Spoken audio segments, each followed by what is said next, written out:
Welcome to my podcast, Today's Dream, Tomorrow's Reality. My name is Vicki Poole. I'm a master transformational coach and hypnotist specializing in habit change.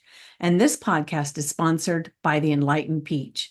And it's all about embracing our mosaic life. Well, some of you may ask, what is a mosaic life anyway? Well, it's recognizing that all the pieces of our life, the good, the bad, the indifferent, have all come together to make us who we are. Change any one thing, and we are different.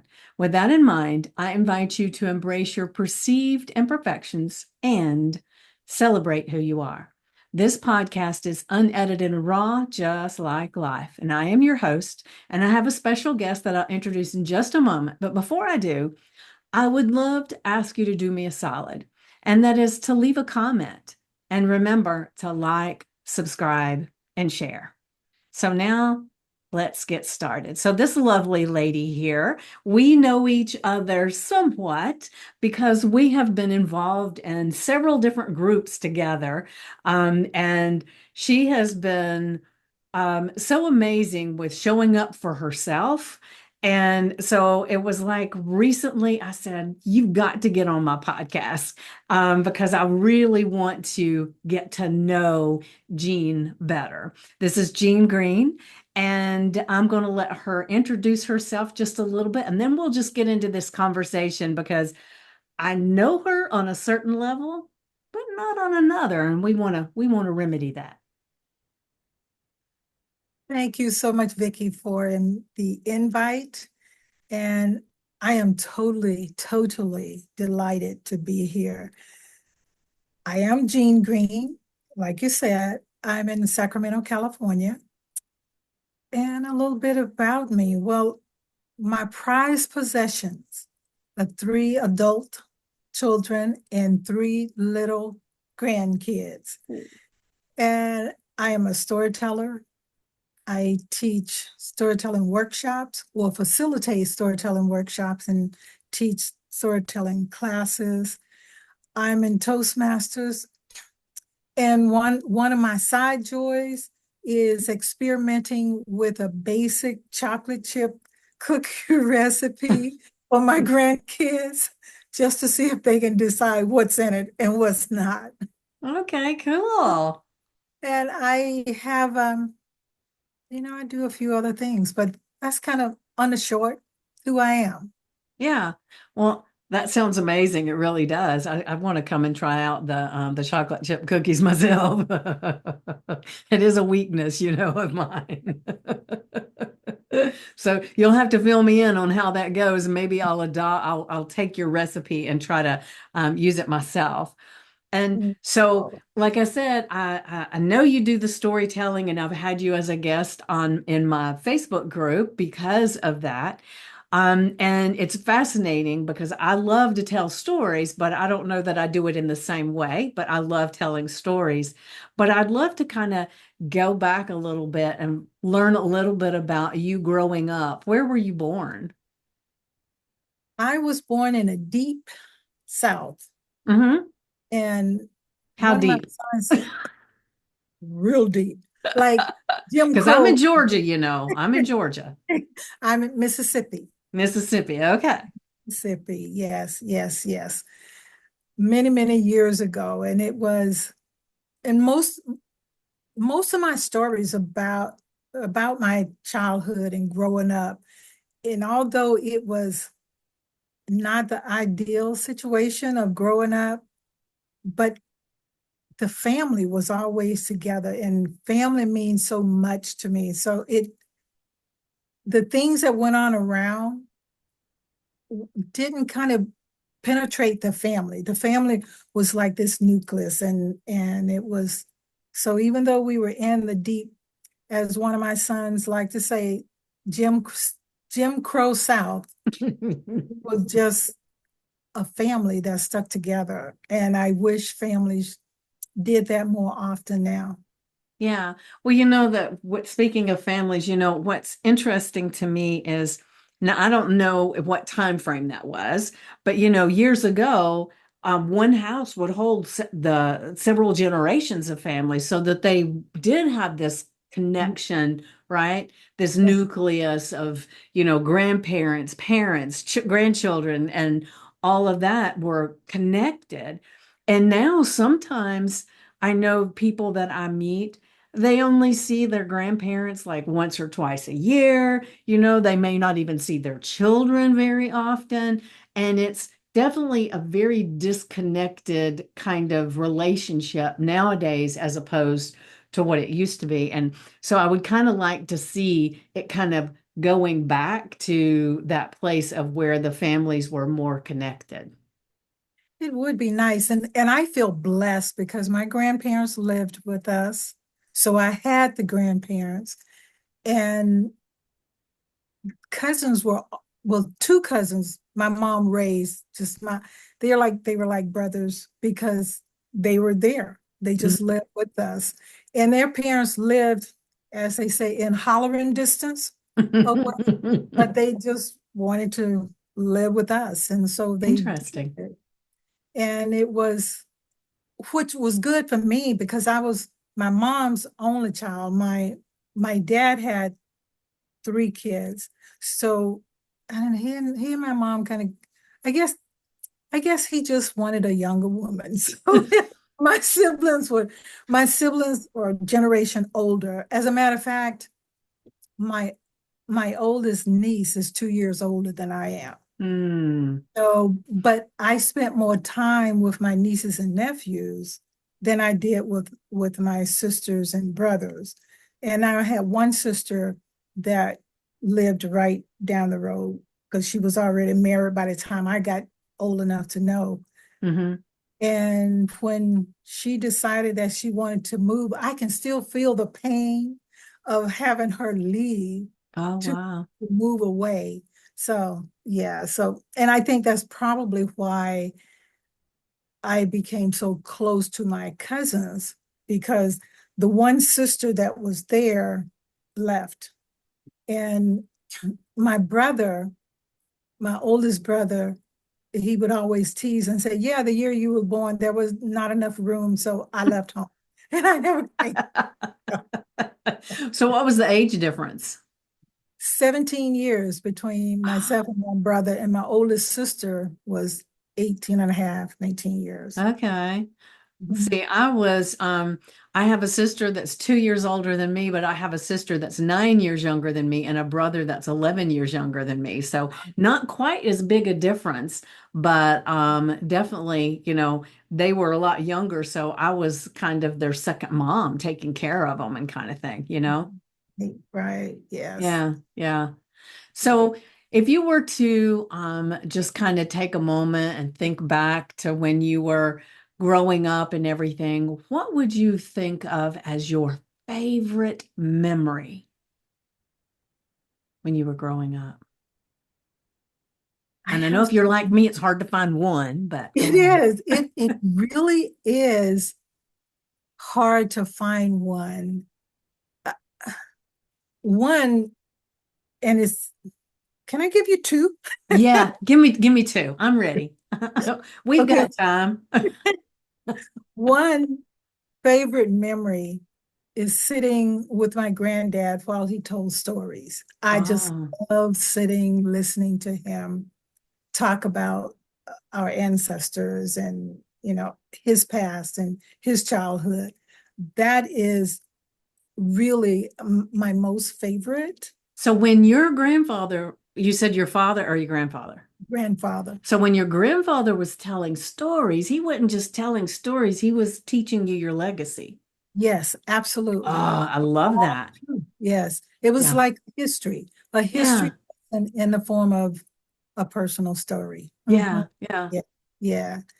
And then, I have favorite stories about I mean, favorite memories about my grandmother.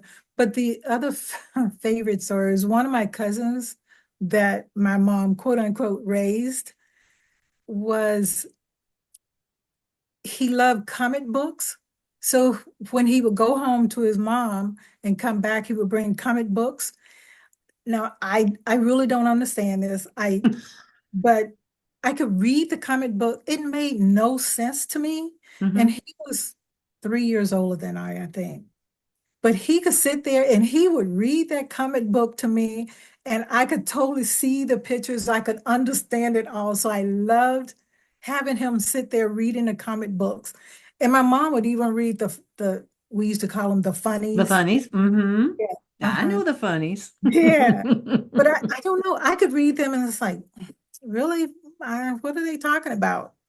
But others could read them to me. And then this same cousin had a had a bicycle that he wanted to teach me to ride. And he said, it's easy. You just have to fall and skin your knees and you'll have it. I was stubborn.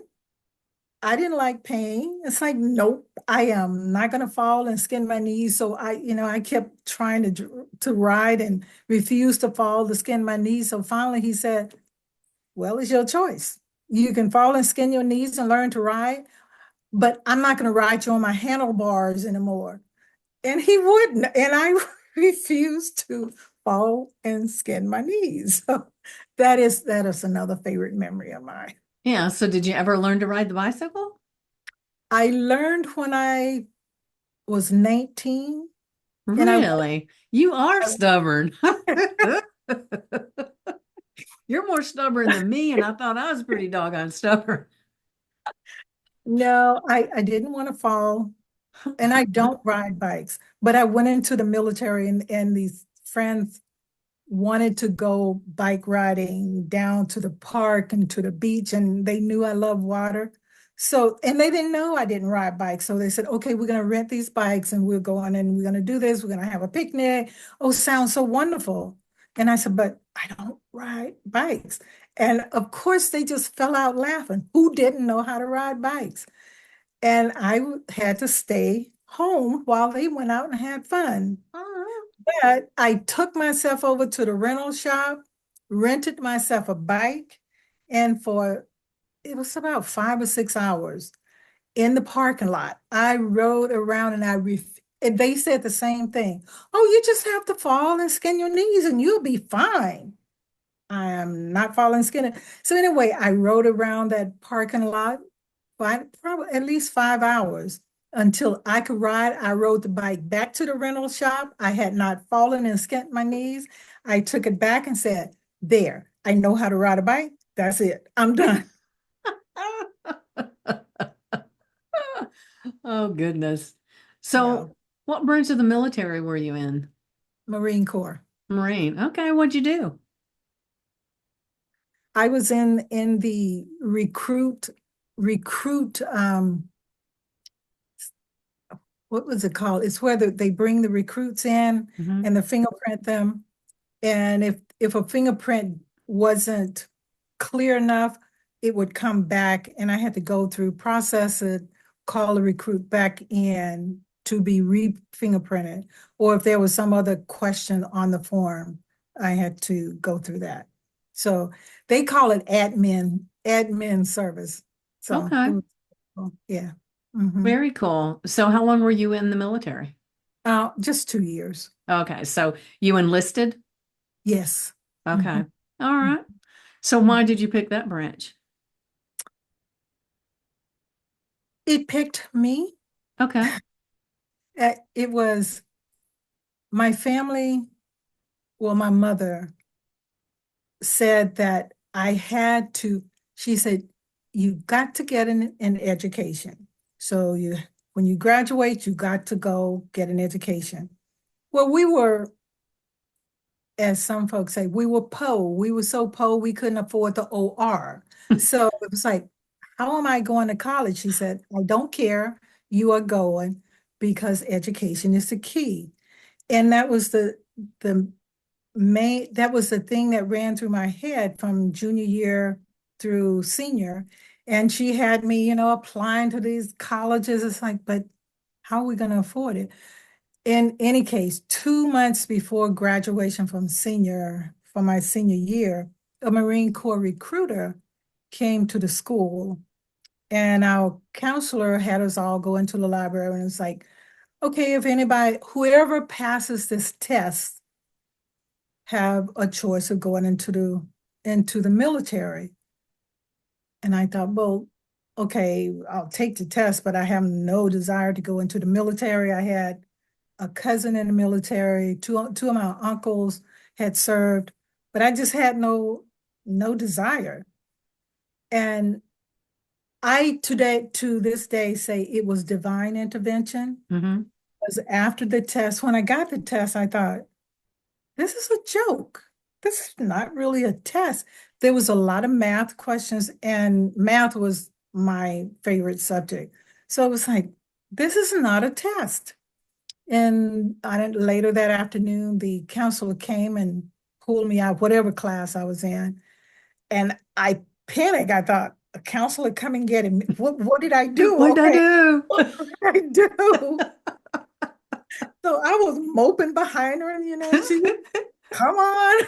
And I get to her office, and the recruiter is in there, and she said, you were the only female that passed this test. And I thought, now I think I probably would have thought, if my parents had not raised me to not say foul words, I would have simply said, that ain't true, in a different language, Yeah. because that's no test. There was no challenge there. So I don't know what this is all about. But in any case, the guy started talking about, have you ever thought of going? No, no. Then he said, well, would you like to go? I said, no, I don't want to go. I said, plus, my parents would not let me go to the military. I know they wouldn't. He said, okay, so why don't we just go and ask them? It's like, go. He said, I can take you home after school. It's like, I no, I don't know you. I'm not, Stranger danger. no. I said, oh, and he went on talking, and the counselor said, it'll be okay. I said, okay, my cousin is here. Can she go with us? He said, yeah, sure. So we went.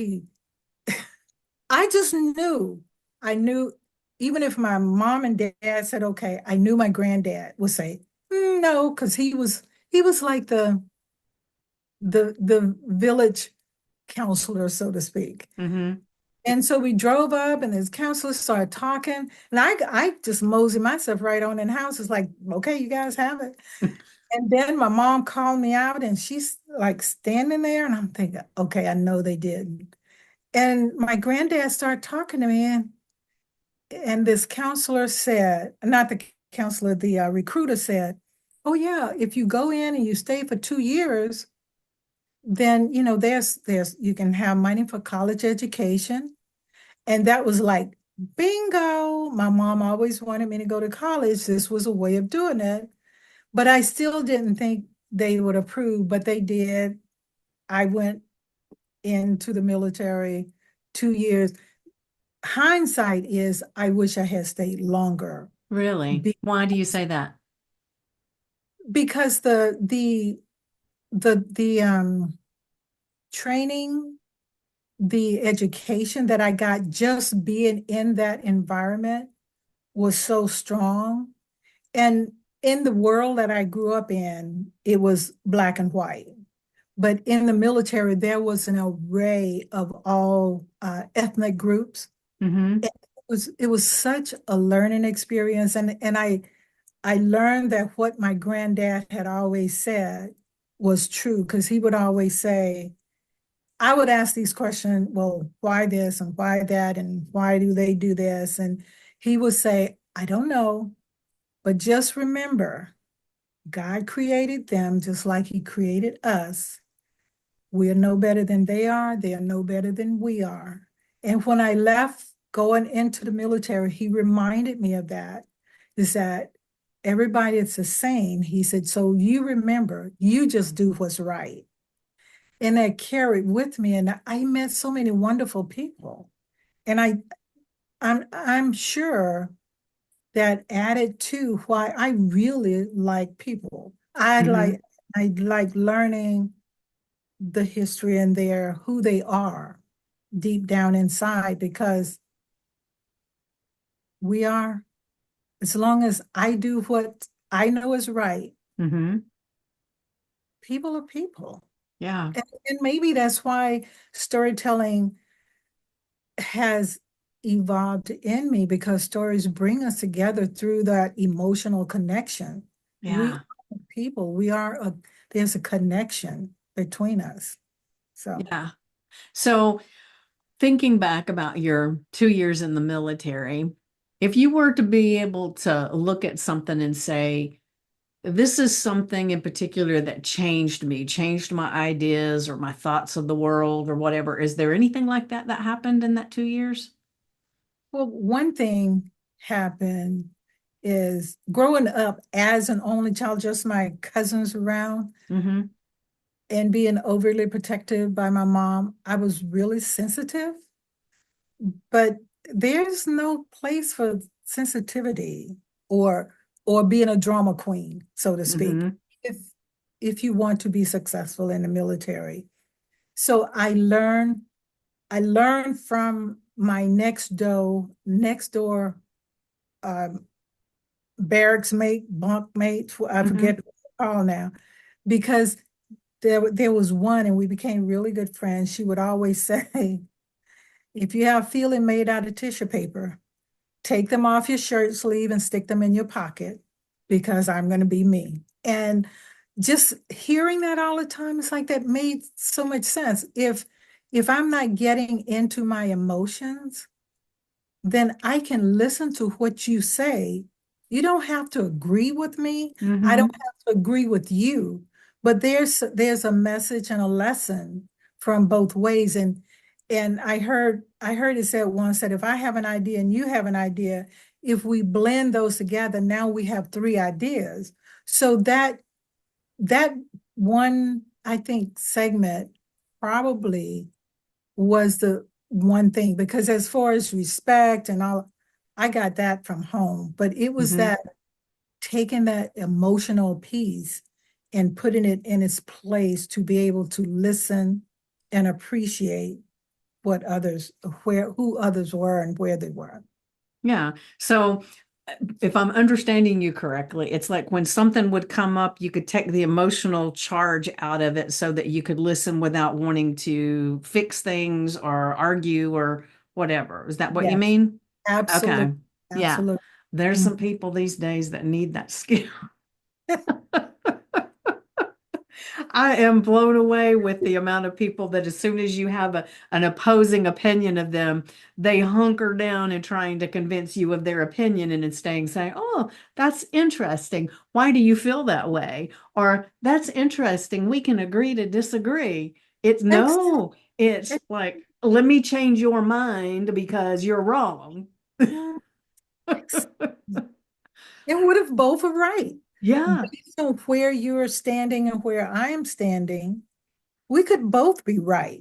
yeah, So I think if we could look at it from that viewpoint and then come together and say, okay, I'm right over here, you're right there. But if we come to the middle, what's right? yeah, That's really right. Okay, so yeah. Well, I never had any military training. Actually, when I decided, I was going to go to college and I went to the college fair kind of thing. They had it at the mall and you went to see all the different colleges. I remember seeing some military stuff, but I just skirted right past that, didn't even think anything about it, right? It never occurred to me in my wildest dreams to do military anything. So I applaud you. And the only reason you felt like that test was not a test was because you were so damn smart. Because otherwise, other girls would have been passing the test too. So remember I that. I guess, but I still say it was divine intervention, Yeah. because Well, it was still I would. divine intervention, but I'm saying you need to give yourself kudos that it's not just divine intervention. Divine intervention was that God made you that smart. So math being a strong subject for you probably sets you apart from a lot of the other girls. Because Oh, one of the things that I remember growing up was one of the things they always said is boys know about math that's but true. not girls. Math and science was a boys thing. And, and you would just get pigeonholed into girls don't know how to do that. And, so it's really cool when I would see a female that was really good at math or science. And I think, oh, that's Mm, amazing. yeah. Okay. I guess that's a way of looking at it. That's right. So give yourself some kudos for that. Pat Okay. yourself on the back a little bit. Celebrate that because it's pretty significant. Mm, yeah, it was. Yeah. So are your parents still living? No, they're not. No. Mm. Long time gone. Yeah. Okay. Mhm. Yeah. What about your siblings? My siblings, Hmm. my my brother is gone. I have one brother and two sisters. Okay. My sisters are in their 90s and Really? Oh, they're wow. still they're still Still cranking it out. yes. And you said you have how many grandchildren? Three. Three. Okay. Well, see, I'm envious. I don't have any grandchildren right now, so it would be so cool to have grandchildren. And who knows if I ever will, but I'm always holding out. But I love kids. I love babies, and so you get me around one. My children's father used to pick at me all the time because he'd say, "Oh my gosh," he said, "as soon as we get around a baby, it's oh, ah." Oh, that's okay. I like babies. Okay. Um, They're so so so a lot of the stuff that you're doing now is the storytelling, right? yes, All right. absolutely. So tell us a story. Oh, you want to start? Yeah. Okay, I'll tell you. Okay. All Now, right. I said to you Pick a that good one now. I said to you that most of the stories were from my childhood. Mm-hmm. But since I was not thinking of that, how about I tell you one from right out of the military into a school just before work? How about that All one? right. Sounds good. I'm excited. Let's hear it. Okay. Okay. S- and I names have been changed to protect the innocent. Protect the innocent. Okay. Felt like we're doing some kind of police thing here, but go ahead. No, and it's short and I don't I don't know why it sticks with me, but the memory is I I did go to school right out of military, out of service. I first tried to find a job and I couldn't. I stayed with one of my cousins that lived in Tennessee. Still couldn't find a job, so okay, let me go to this business college. But she lived a long ways away. So I found a hotel that was down the street from the school. And down the street doesn't mean like 2 blocks, but it was walking distance from the Mm-hmm. school. And I went, and this was a long time ago. So it was $50, $50 a week to stay, to get a room that had a kitchen. Mm-hmm. And it was close enough. I didn't have the brains to really go check out the hotel. It was just, I have to start school on Monday. I have to have somewhere to stay.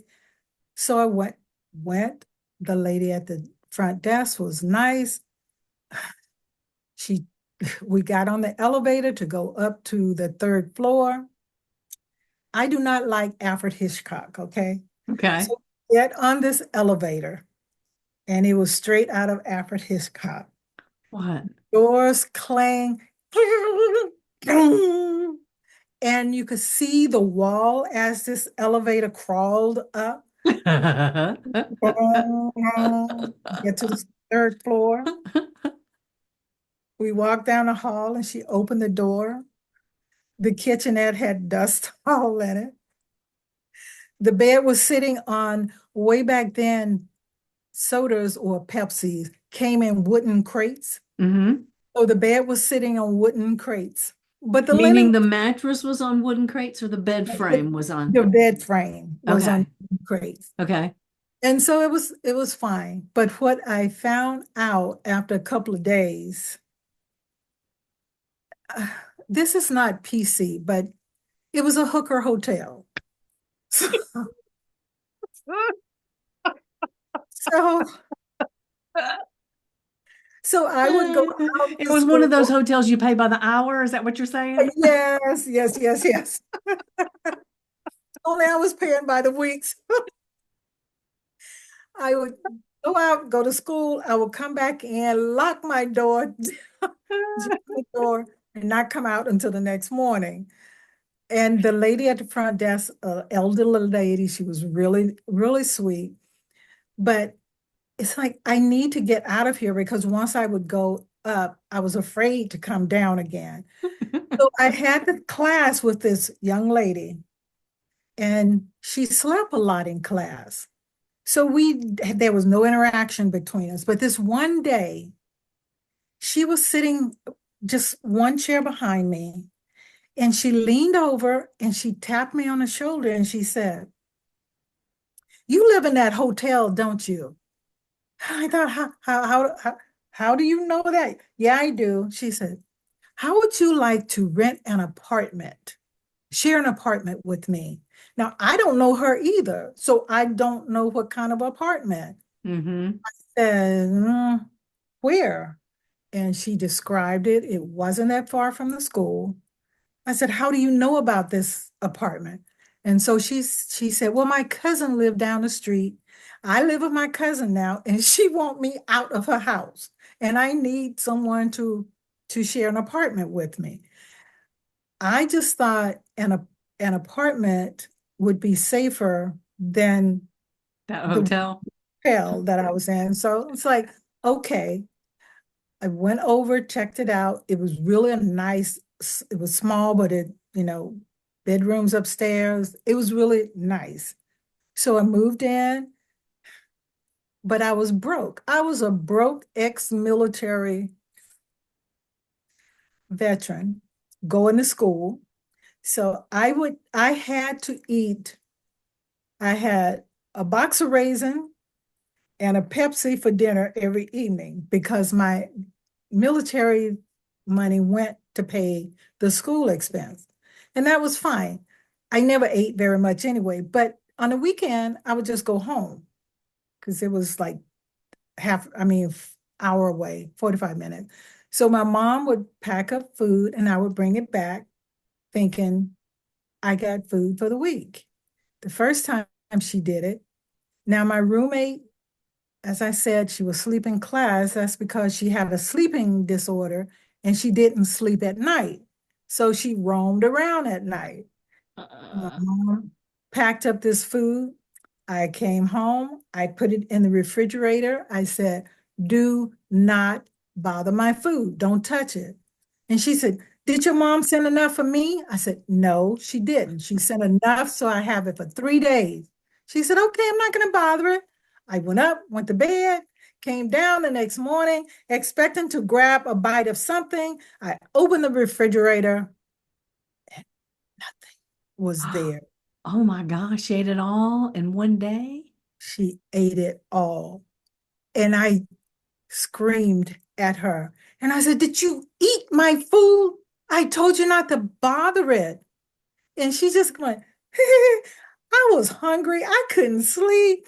"Ooh, your mama cooked so good. Next time, have her send enough for me." I was so angry. I'm Yeah. not a crier. I don't cry that easily.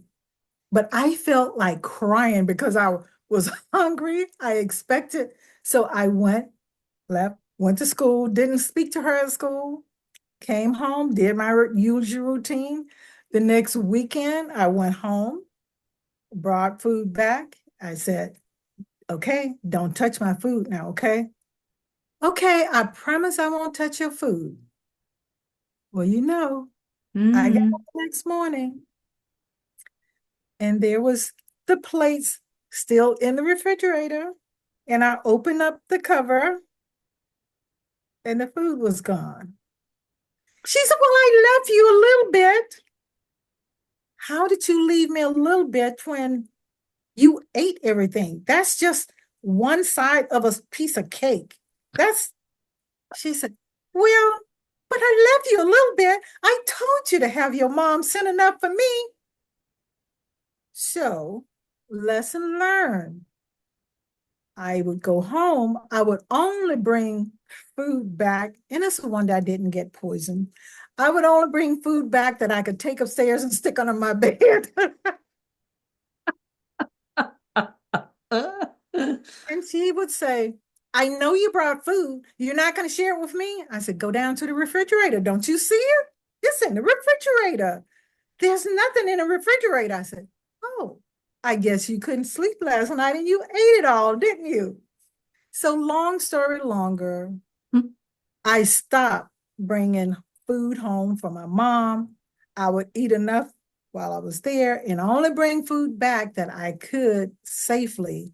Well, today is probably not safely under my bed and eat during the Well, I'm week. surprised she didn't go and get it while you were at school or something. She didn't know I put it Oh, under okay. my bed. She would Mm, have. She would have. So, yeah.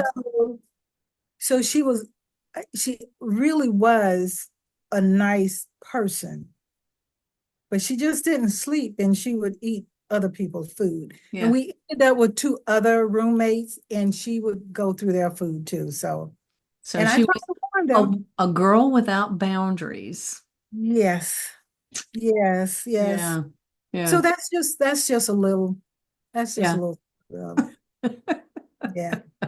Well, Oh, I'll do my childhoods later because that, yeah. Yeah. yeah.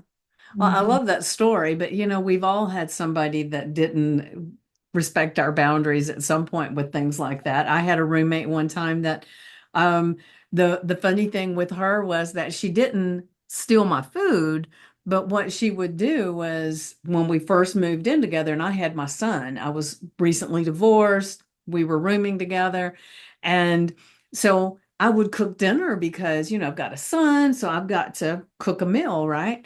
And Yeah. so she would come in a little time after I cooked, and I'd say, I made this if you want to eat with us and everything. So she'd say, okay. And then one day she came in, and I hadn't cooked dinner because my son and I had, and he was just little, he's probably a year and a half, something like that. We Mhm. went out to eat. And she came home and she said, where's dinner? I said, what do you mean, where's dinner? She said, did you not cook dinner? And I said, no, we went out. She said, well, what am I going to have for dinner? I said, do you realize we are not married? You are not my spouse. I do not have to cook for you. So I suggest you figure out something else. But it was like, it never occurred to me that by cooking dinner and inviting her to eat with us, that she all of a sudden developed this expectation. So she wouldn't get something on the way home because she'd come home and eat with us. You had it prepared for her. Yeah. Oh So dear. things kind of went south after that. Oh, We didn't get along as well because she was very upset that I was not going to cater to her because then I was kind of ticked about it, yeah. because you're not going to demand that I cook food for you. Right. I'm cooking for me and my son, and I can ask you to be part of it, but I'll be doggone if I'm going to have somebody demand that I do that for them. So we didn't stay roommates for very much longer after that. That would be kind of hurtful and disrespectful for Yeah. her to even think that, you Yeah. know? Yeah, and then she would even like when I would go buy groceries, we were supposed to split the groceries. So then she Yeah. would go onto the grocery list on the receipt and she'd say, "Oh, I don't think I'll eat any of that this time. I don't think I'll eat any of that this time. And this is probably for your son, so I'm not going to pay for any of that." And she started where she was marking out. So it became this big deal, right? So we parted ways not too long after all of that. So it was very strange, but yeah, so we've all had someone who does some kind of weird thing, right? And she was a few years older than me, so it was like, what? I don't get it, but that's what happens sometimes. You get two people, especially two women, into a space. Sometimes there's like, who's going to be the queen bee, kind of thing, right? That's right. That's Yeah. right. And she took the role of Queen Bee. Yep, she did until I said nope. And then it was done then. Did she have sisters perhaps that she had To taken be the honest with you, I do not remember because that was so long ago. I don't remember her even talking about family. Mm, It was, it was, I guess it was just one of those very superficial things. And to be honest with you, I don't even remember how we knew each other. I just mm, know we became roommates. And that's what happened. So yeah, Interesting. I know. I know. Mates are very, very interesting. It really, Yes.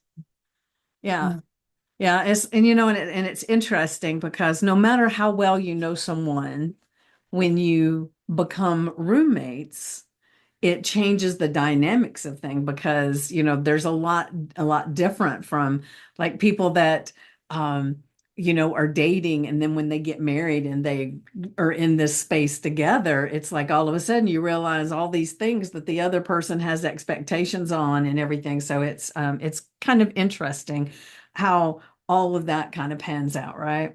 it is. Yeah. That's true. Yeah. Those little things that don't show up Yeah. when you're spending more time together. Yeah, and one of the things that a lot of people say that about relationships is the things that you thought were so adorable about someone when you first start dating them, those are the same things that drive you bonkers later on, right? I agree with that. Yeah. Oh, that's so cute. Well, not so much now. So you're not married now, right? No, my husband's been gone for 10 years. So, Okay. So you're yeah. a widow. Yes, All yes. right. So Mhm. did you date much after he was gone, or were you just like not gonna? No, I haven't dated at all because after, I mean, his death was so sudden What was that it? cancer, Okay. cancer, yeah, he was diagnosed with terminal, no, no, he was diagnosed with stage 4 cancer. And they said, oh, with treatment, you probably have 12 to 18 months. And about 2.5 months from that day, he was gone. So Wow. it Yeah. was quick. So it was a period of adjustment. And then it was, he was a great guy, but those little things that we were married for 43 years. Oh, wow. Bless you. Yeah. So it was like, oh, so I got me some me time now. Yeah. Yeah. So no, I haven't dated because it take a lot of time and a lot of energy developing relationships and right now I just want to be selfish and Do you? develop a relationship with me. So Yeah. Yeah. I feel you. yeah. My children's father passed away from a massive heart attack. Oh, And when my daughter was 7 and she's 30. And so it was like one morning he just boop, gone, right? So very, very strange. Like she was 7, my son was 16.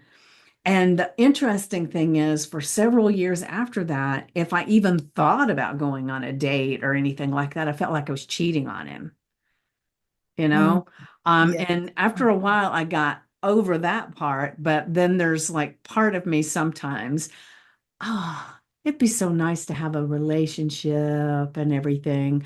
But then it's like, hmm, maybe not, So I kind of fluctuate back and forth between I want to have a relationship, and other times it's like, I ain't got time for that. I go through that too Yeah. until it's dinner time and I think if I was in a relationship or married again, I can just hear, what's for dinner? I don't like cooking. So it's like, don't ask me what's for dinner, but it would be nice to have to be, I guess, be in a relationship, but it just take a lot of time, a lot of Yeah. energy. And I'm not sure if there's anyone out there that will just accept me as who I am, because I'm not changing. Yeah. That's Well, Now, now, Just to tell yeah, you there is. You just got to filter through the things to get to them, right? okay. Um, and that's what my sister tells me all the time. She says, Vicky, you only feel that way because you haven't met that person yet. Uh, And that's why, because the last guy I dated was a nice guy, but doggone if it didn't feel like a burden. You okay. know, oh my gosh, I gotta call you, I gotta do this, and all that stuff, right? Mhm. And I like my alone time. And there were times that he wanted to infringe on my alone time, and it would be like, no, this is for me. And he Uh, didn't quite get it. But I think when I see people together that have relationships to where they have this ebb and flow to it, and they have this common goal of like people that like me being a coach and a hypnotist and doing all this stuff with Facebook and all this stuff, and you're doing the same kind of stuff too.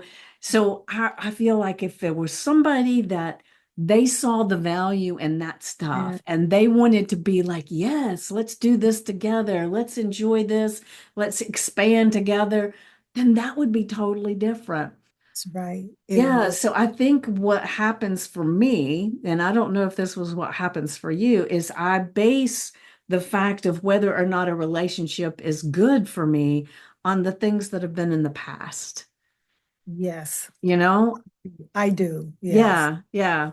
And so Yeah. every now and then, like I'm kind of toying with, getting back out there and dating. Um, I even joined the singles challenge, but I didn't really do it. I did. But like I said, every now and then, so I feel like I'm saying to God, the universe, okay, I'm open. If the person will show up that could be unconditionally loving me, Mhm. and we have this common thread in our lives that enable us to be supportive of one another, to encourage one another, and to actually have these common threads and these common goals in our lives. Not that we have to spend 24/7 with each other. We still Mhm. have our time apart, right? But to Mhm. have that common thread there, I'm open to that happening. Now, whether it does or not, that's not up to me, right? Right. Right. So I'm just saying, okay, if it's when the time is right, if the time becomes right, Mhm. then they will come. And I just ask God to give me the knowledge to recognize them. There you go. That I it's like, okay, it's gonna have to rain down from heaven. Okay, Jean, this is the right one because I was in, I don't know, don't quite fit I everything know. on my list here. So I know. Let me get out my checklist and check them off. And they didn't, this one's not right. So, you know, so it's funny when you think about relationships and everything, right? it And when is. you get to, I don't even know how old you are, but when you get to our ages, it's like, I've got clients that'll tell me, and they're a little bit older than I am, and they're married. And one lady told me, she said, "You're not dating, are you?" And I said, "No." And she said, "Well, good." She said, "Because if anything happens to my husband, I am not getting another one because that one took way too much work." And she'll tell me all this stuff. And I was like, okay.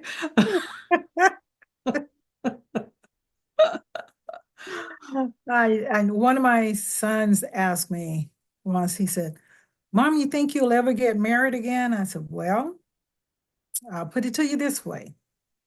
If God says yes, it's done. But if he says yes, he've already smoothed out everything, and I don't have, we will be a perfect match.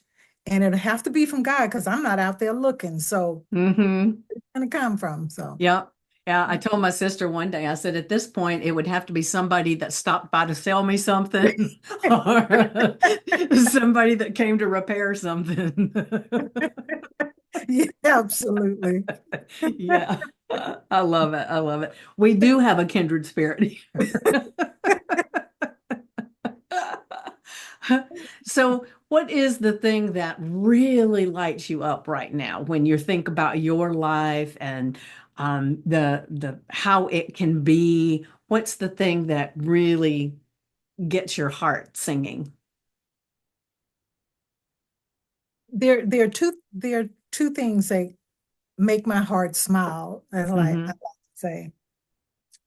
The first one is the storytelling and teaching others how to pull a memory from their past and develop it into a story and see how the connection from theirs connects to someone else. They can be Mm-hmm. totally different and totally different sides of the world, but how there's connection there.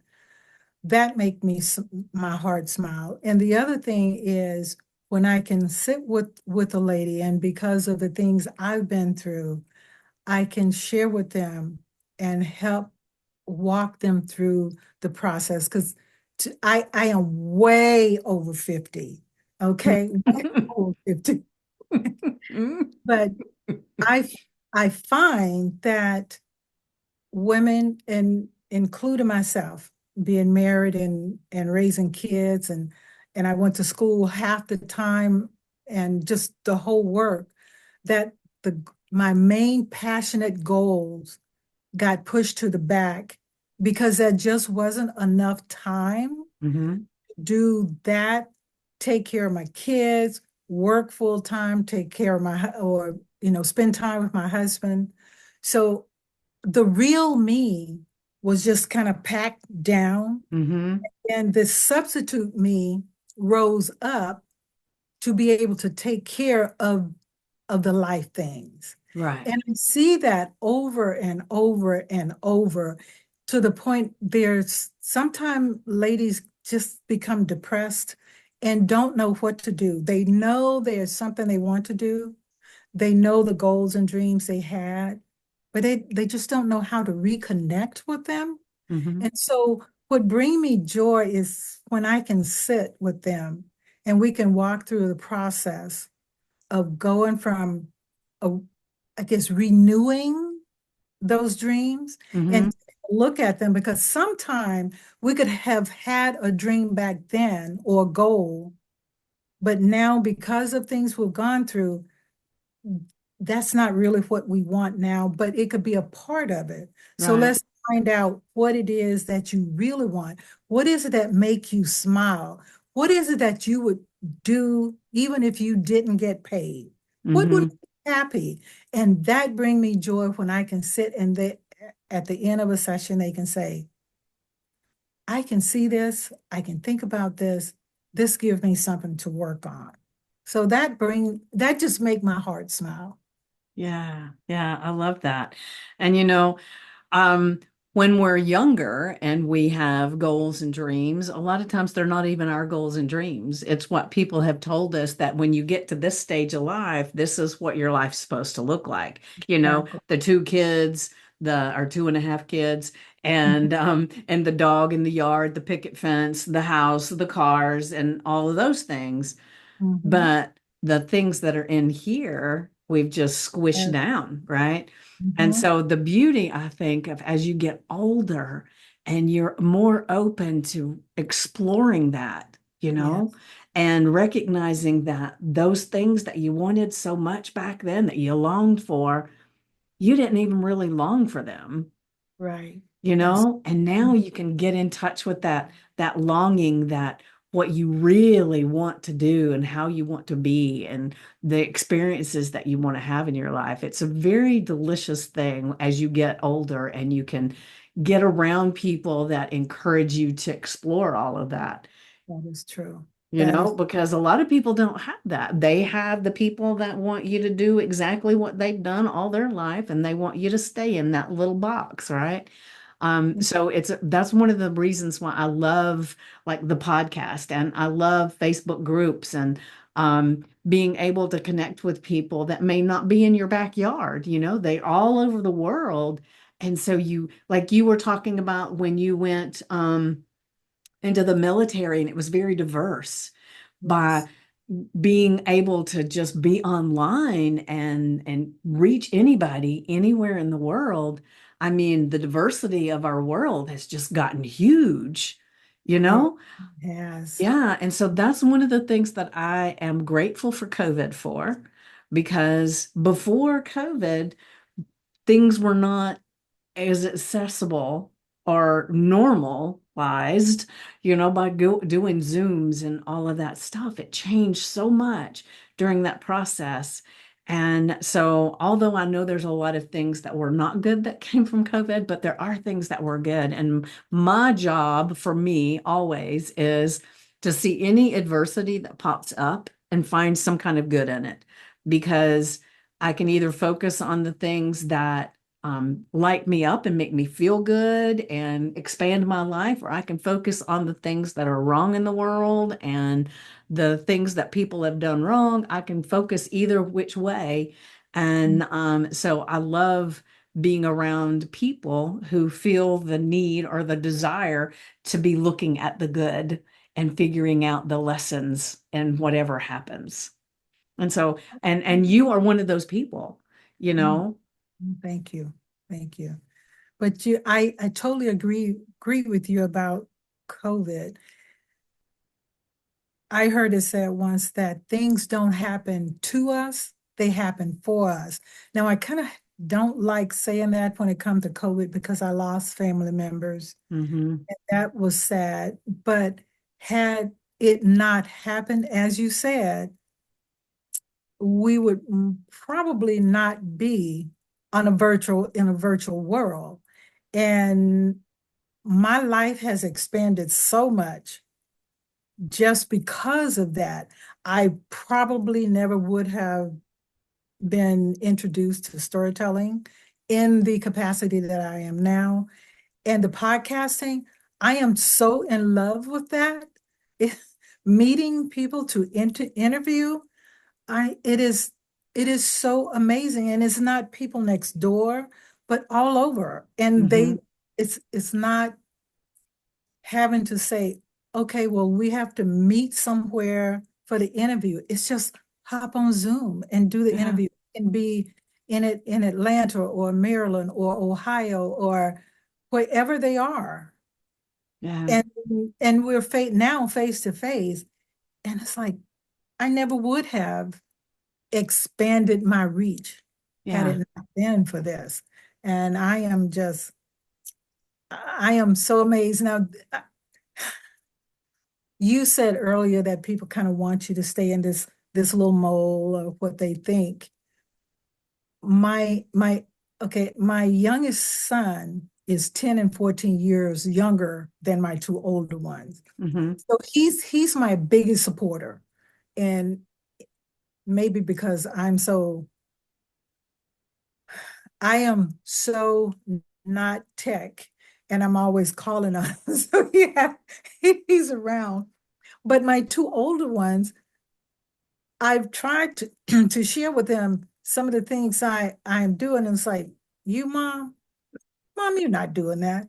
So they don't know anything about me. They don't know I have a podcast. They Isn't don't that know. interesting? Yes. But the little guy is like, okay, mom, what episode are you on now? Who are you interviewing now, mom? So it is I just chuckle. And so he said, well, when are you going to really tell them and give them the link? I said, I don't know. Maybe when I hit 30 or 60 episodes, I'll just send them a link and say, you might want to listen to this. So, yeah, they just think I am mom. I'm mom, Mm-hmm. I'm grandma, and that's where I am. And Yeah. so, okay, okay. So yeah, it Yeah. is. It's I see interesting. that. Um, Yeah. and so, and I love doing my podcast. And luckily, both of my kids know that I do the podcast. Now, they don't ask me a lot of questions, but they know, like my daughter lives with me. So when it comes time for a podcast, if she's here, I'll say, I'm going into the office and I'm going to be doing a podcast. So she knows, don't knock on the door, don't come in or anything like that. Mhm. And then, like, I had a phone call from my brother. He's 11 years younger than me, and he called me earlier today just to talk.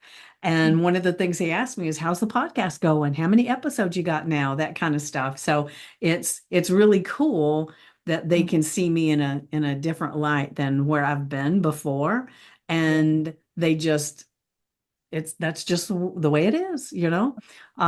So but it wasn't always that way, so it's just been a gradual process where they really come on board with the all the things that I have going all the time.